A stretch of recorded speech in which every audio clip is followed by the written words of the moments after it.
reports of strange creatures in the area. Witnesses say they couldn't believe what they were seeing.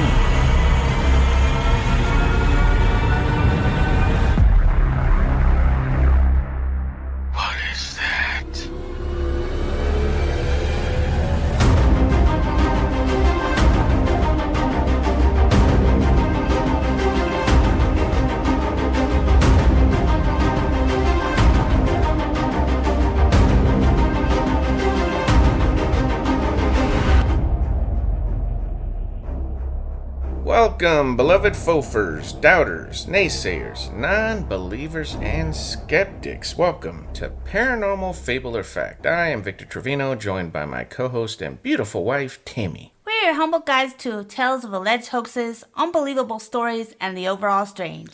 If you want to be on the show, send us an email at pfableorfact@proton.me.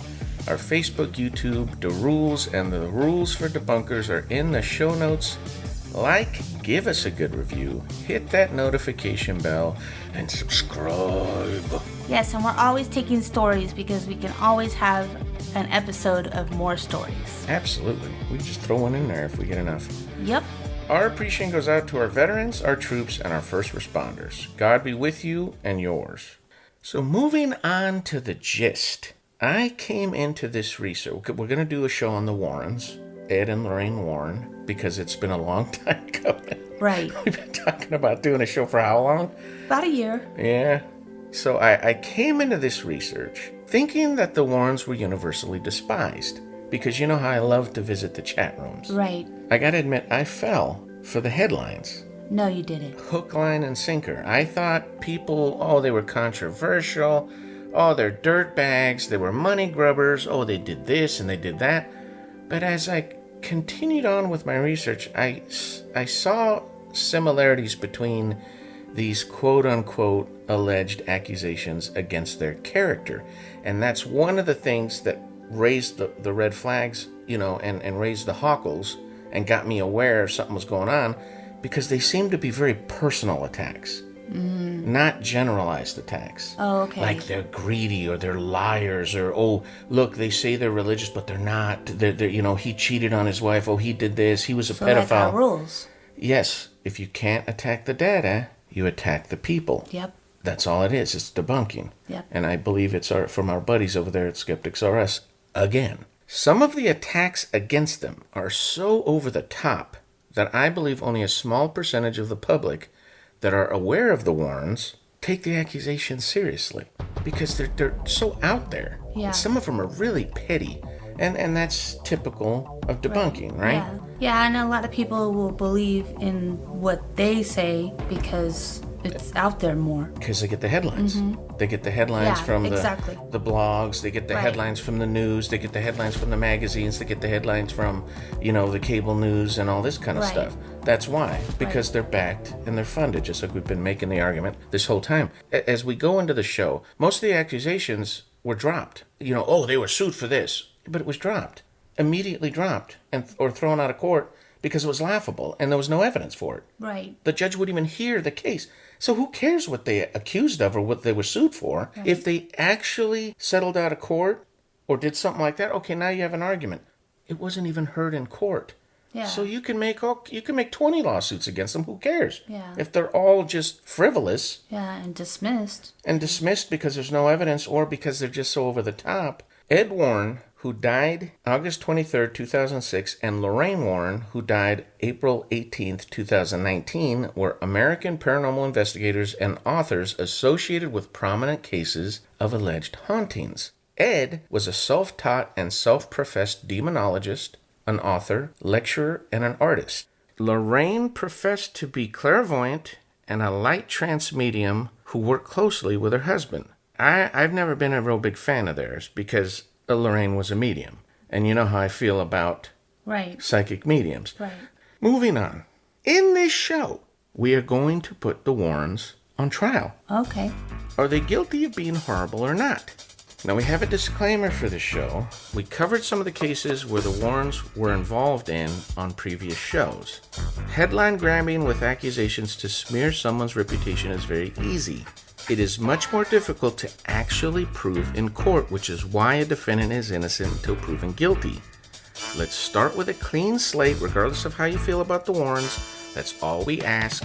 Wipe it clean and keep that fact in mind, shall we? The fact that they are innocent until proven guilty. So let's move on to the red flag, shall we? We shall. Ed grew up in a haunted house. When he was a child, he saw an apparition. This made him a believer.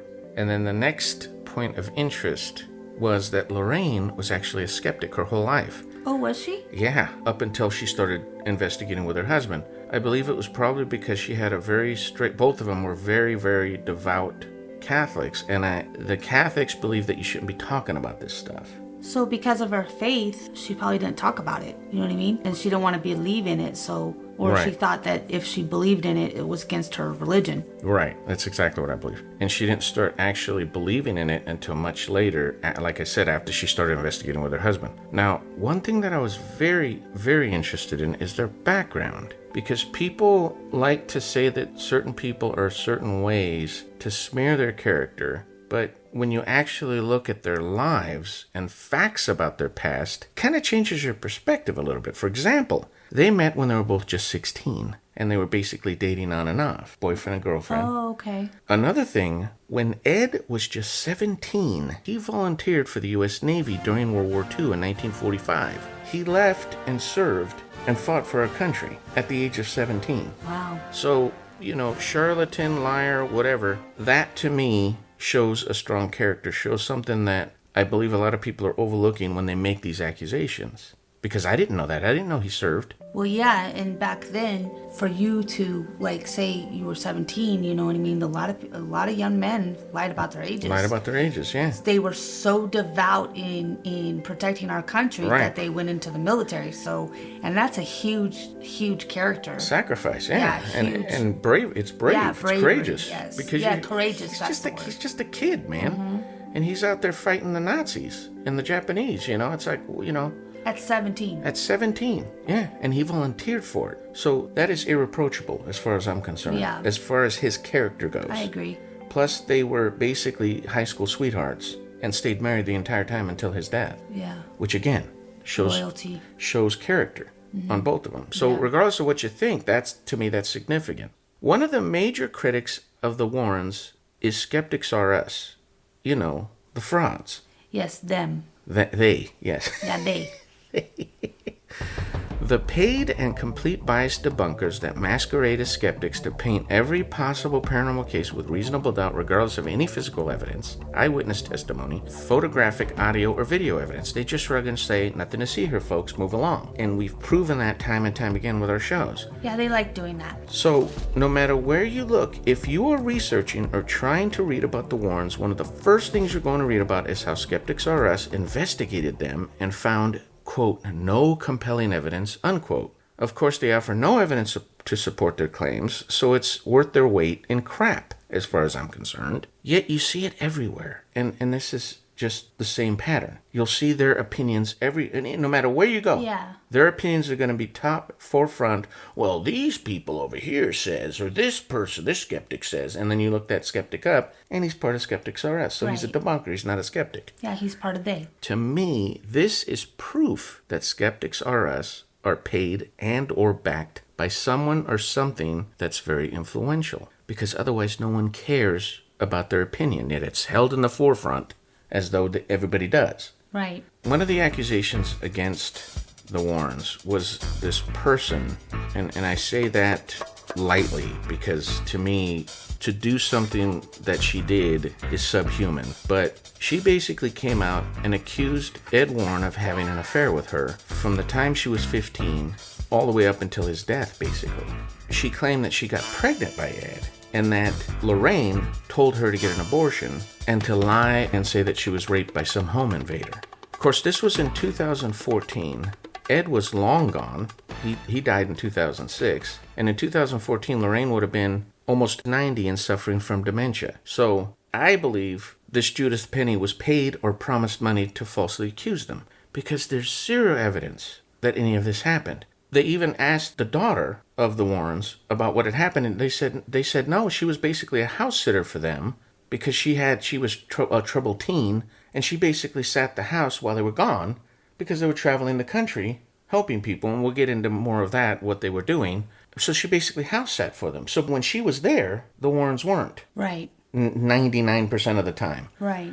Also, she had a long-time boyfriend from the time this woman, Penny, had a long-time boyfriend from the time she was 15 all the way up until they got married. She moved out and they got married. So how is she having this relationship with Ed if she's got a boyfriend? I don't know. And then the Warrens are always gone and hardly ever home? Yeah. What are we talking about here?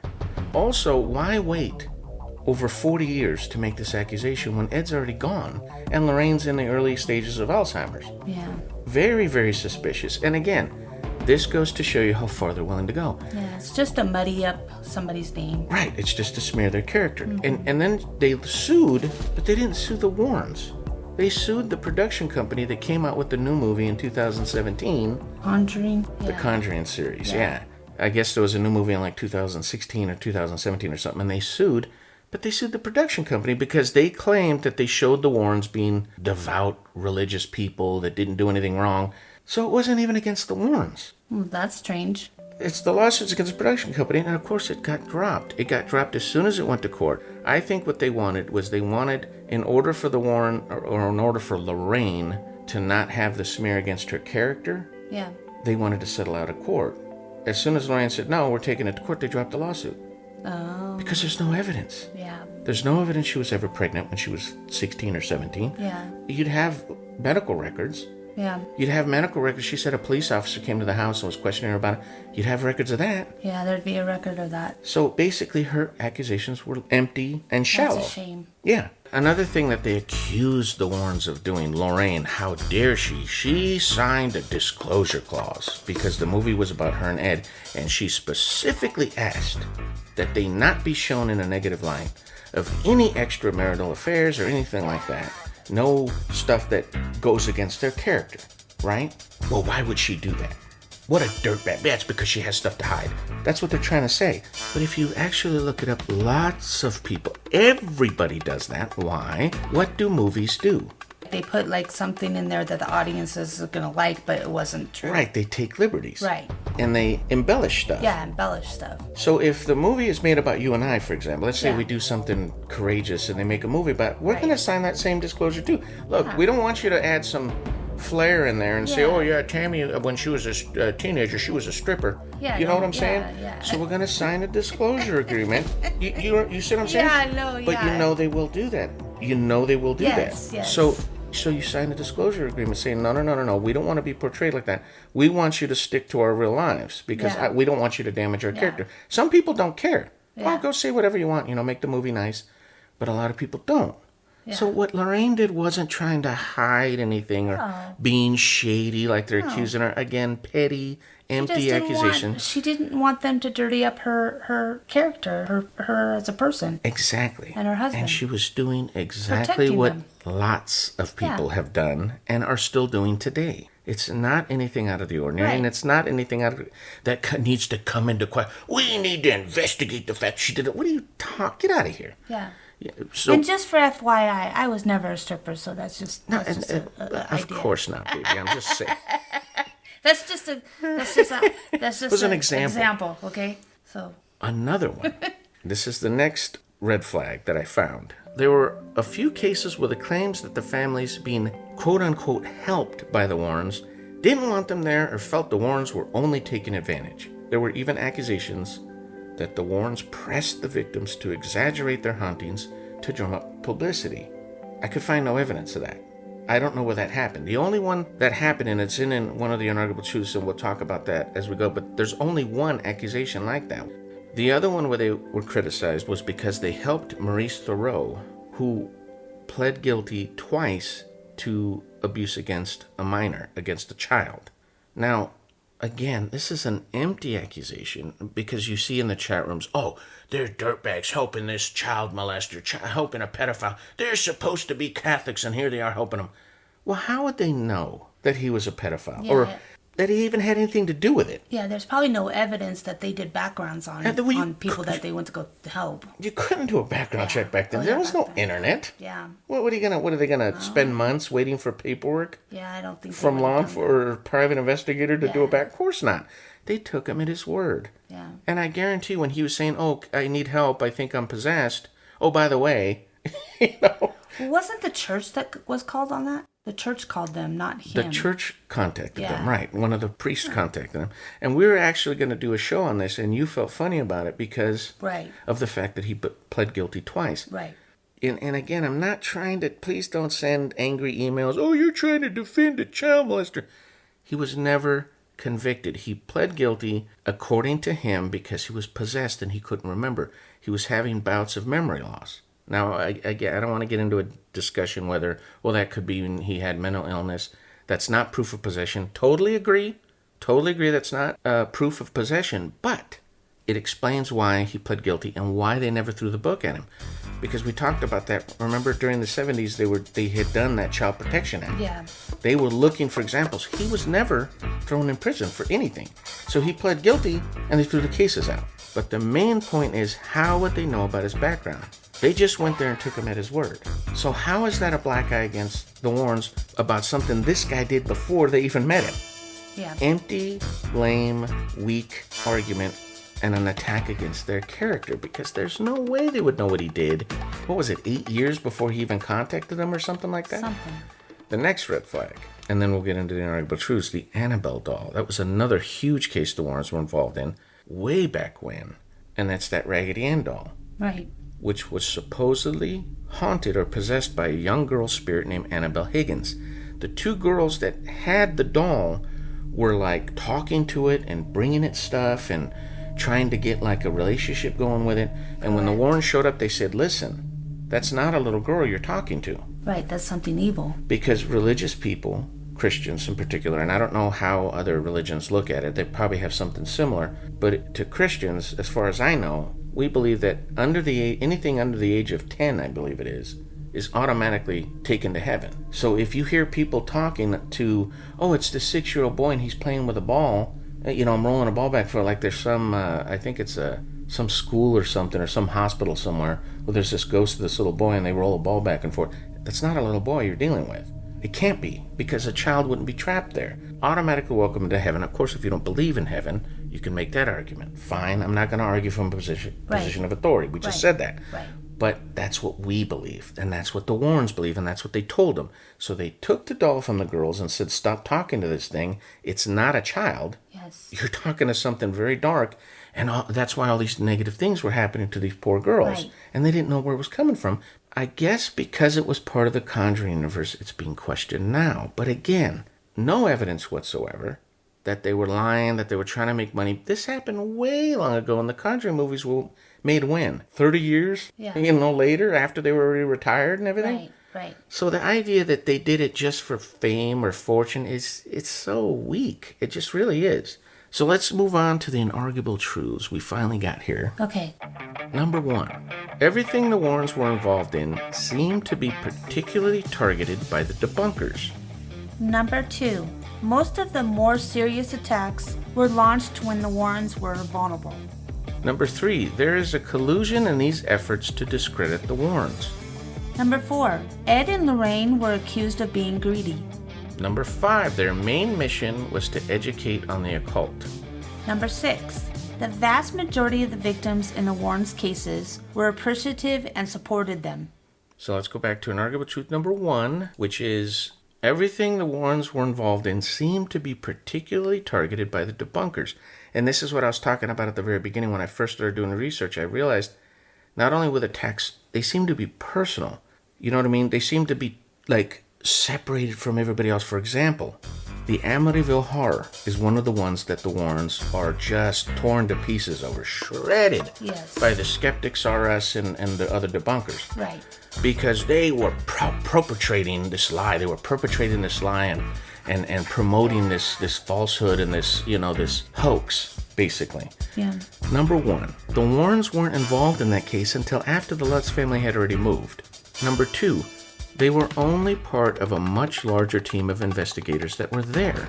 Yet, They're the ones that are attacked. Why aren't the other teams being attacked and criticized? It's only the Warrens. If you look up the Amityville Horror, you're only going to see the Warrens attacked. Why is that? You have to ask yourself why. There was at least a dozen people there. Yeah. When all this was going on, they had seances and all kinds of stuff. Right. Remember we discussed it during the show with the Amityville Horror? Yeah, we did. About how that lady saw the Indian chief or whatever. That wasn't Lorraine Warren that did that. That was another psychic that was there. Correct. It's very telling.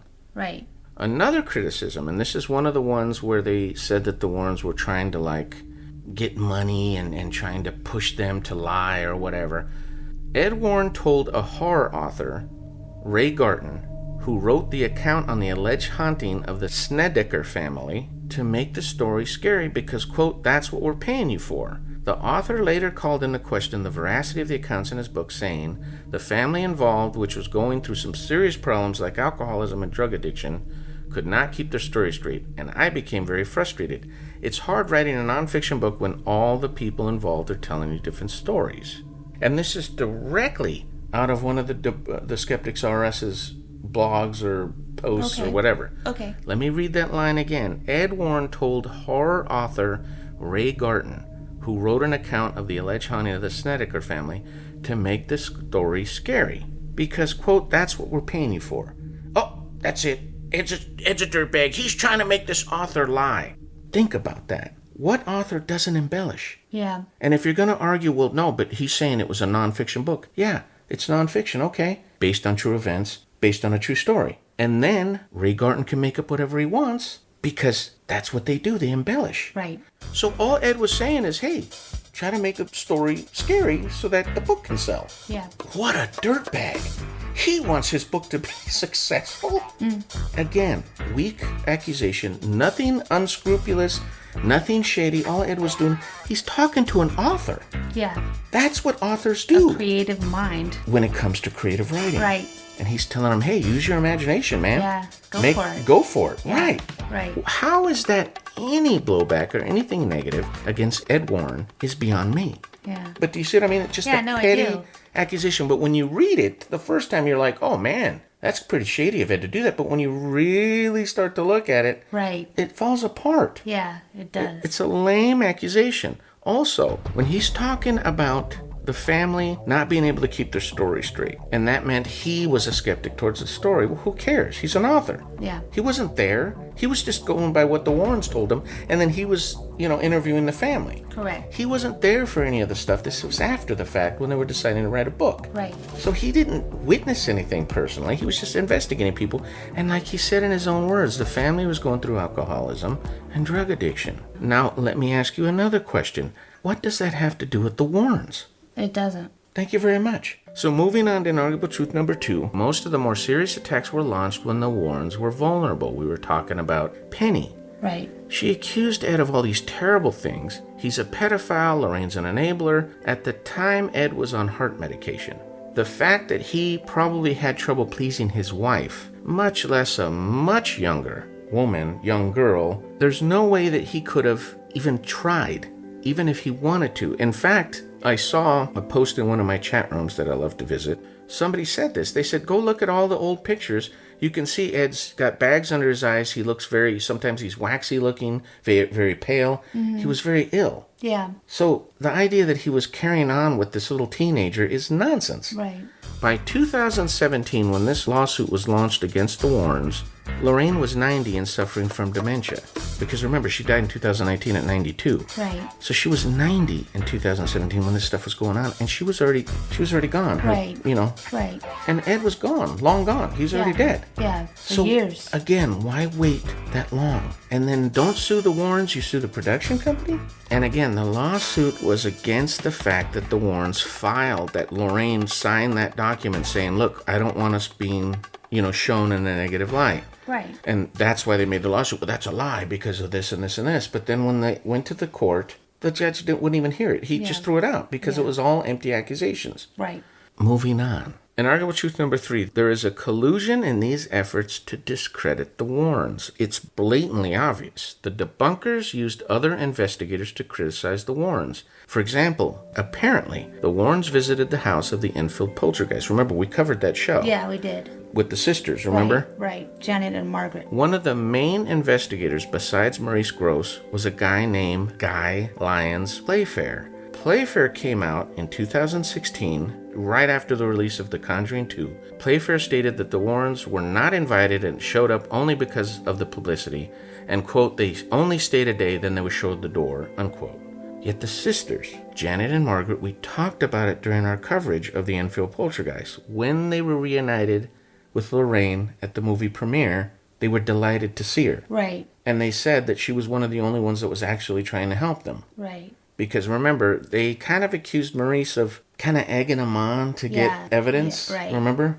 And I could see Lorraine being that mother or that Tia figure, supportive with a soft understanding, yes, and kind of helping them out because they were terrified little girls. So my point is if they were so happy to see Lorraine after over 30 years, I think it's an easy argument to say that she was probably there for more than just a day. Yeah, I think so too. You know what I mean? Yeah. Also, here's another thing about Playfair. And the guy's passed away. I don't want to smear him. I'm not attacking him at all. I'm just saying facts. We didn't mention him in our show. No. We talked primarily about Maurice Grosse because Maurice Grosse was on the tapes. Right. And he was the primary investigator. Right. But Playfair, to be fair, pun not intended, Playfair was there from the beginning. Yeah. And we didn't mention him on our show, which is a bad on us. But also, he wasn't mentioned in The Conjuring 2. His character was not written into the script. That shows something. Well, it also shows that he was a little bitter towards the Warrens because they're portrayed as having this huge impact on the story, when in reality they had very little to do with it. But again, that's just embellishment. That's Hollywood. That's what they're going to do. Right. So, since Playfair's character was not only left out of our show, but he was also left out of the movies, and the Warrens' involvement was exaggerated, is it a surprise that he was bitter towards the Warrens? No, it's not a surprise. But somebody had to give him a mic. Yep. Do you see what I'm saying? Somebody had to somebody had to seek him out and say, well, what do you think about the movie? Correct. When the Warrens had almost nothing to do with the case. Yeah, and egg him on. And you did. Exactly. Yeah. And that's what I'm talking about, that collusion. Who was it? Was it the media? I doubt it.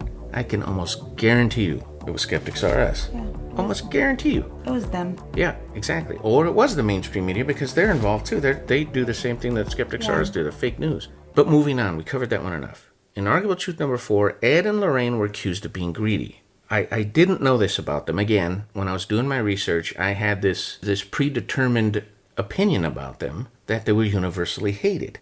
They didn't charge any money for any of their investigations. No. They traveled all over the country, even because remember, the Enfield poltergeist was in the UK. Right. So they flew from the United States to the UK on their own dime to be there. Yep. They never charged any money for what they did. They made a modest living from giving lectures at colleges, and then later by licensing the rights to their stories for film, television, and book projects. Yeah.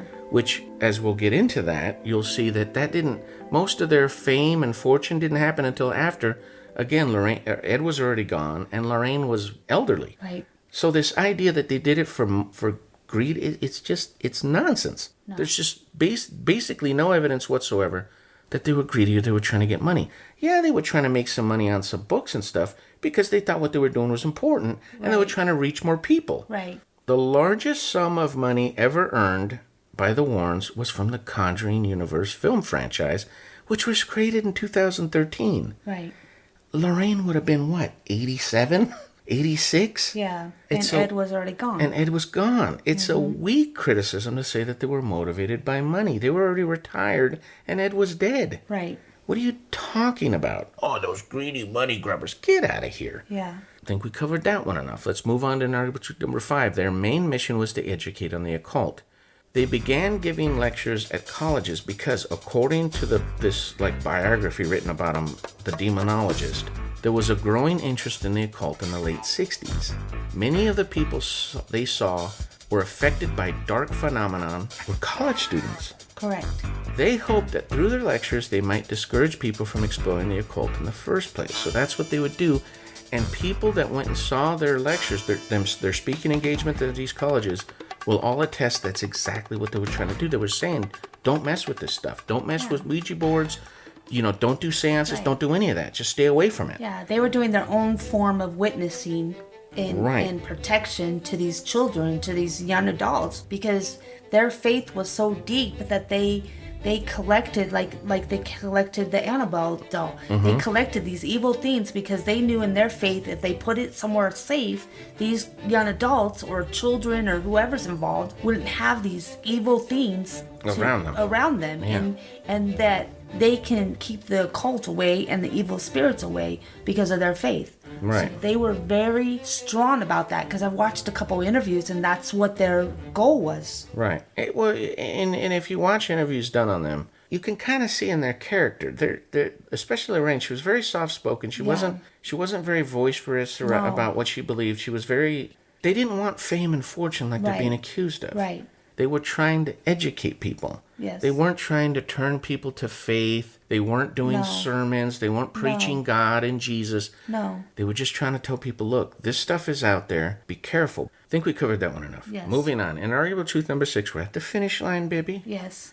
The vast majority of the victims in the Warrens' cases were appreciative and supported them. This is just hands down. It's inarguable. They helped hundreds and hundreds of people.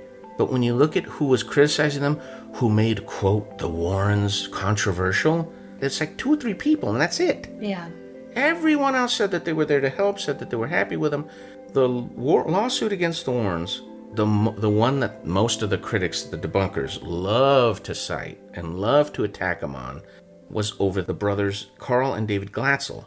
The trial of Arne Cheyenne Johnson occurred in 1981. The brothers accused the Warrens of exploiting them and making the whole thing up.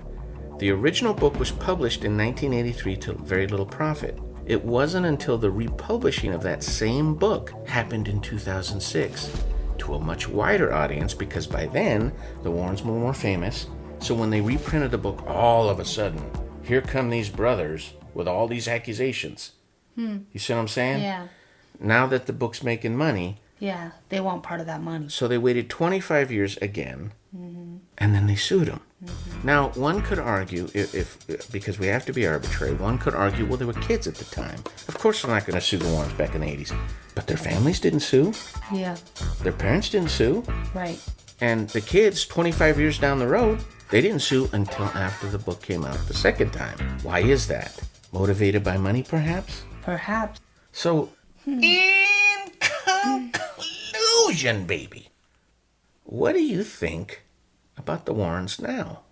I did a little research on myself too, and I think that the Warrens believed that they had a calling and that they wanted to protect the young adults and people that were naive to this occult stuff, to this dark, evil stuff that was going on. And that's why they created their museum. That's why they brought all that evil stuff into one spot where they can control it with their faith. So that's pretty much. I think they were very devout, and that they believed that was their calling. So you believe that they were doing it for the benefit of others, and that they weren't? Oh, 100%. Okay. 100%. I don't think. I mean, if you look at the house and the museum, It's just not a got mansion. yeah, it just got bought, and it was in disrepair. Yeah. Yeah, so I mean, it's an older house. It's They an weren't older millionaires. building. They weren't millionaires. No. They really faithfully believed that they were helping people, and that's because of their faith. So I believe, my conclusion, because you're done, right? yes, I'm done. I believe it's a very small percentage of people trying to make it look like there's a majority that don't like the Warrens. That's just what I believe, and the evidence shows it. Yeah. Virtue signaling in the chat rooms, because they were just bandwagoning. When you have all these people coming out, oh, they're dirtbags, they helped a pedophile. They don't even know what they're talking about. And they might not even believe what they're posting, or they're just algorithms. Yeah. Because I noticed, again, just like I noticed in that other show, and I don't even remember what show it was, but they were posting almost word for word the exact same thing. Different people, but making the almost exact word for word argument. Yeah. So I believe there was an algorithm. Anybody talking about the Warrens, here come these fake comments. Yeah. You know, these trolls. Right. That aren't even real people. Yeah. Making all these out. Well, you know that the Warrens did this, and you know that they said this, and you know that they were accused of it. Do you see what I mean? Yeah. And that's how it goes. Yeah. It's just a smear campaign against the Warrens, and I think it's just a small percentage of people. I think the vast majority of people that are aware of the Warrens liked them, or at least had a more positive look at them rather than a negative one. Right. So that about does it, baby. It sure does. Thank you, everybody, for listening. Thank you for sending in your stories. Keep sending them in. Go to the YouTube channel, like, subscribe. Thank you for your support, and thank you for listening. Good night. Good night, everybody.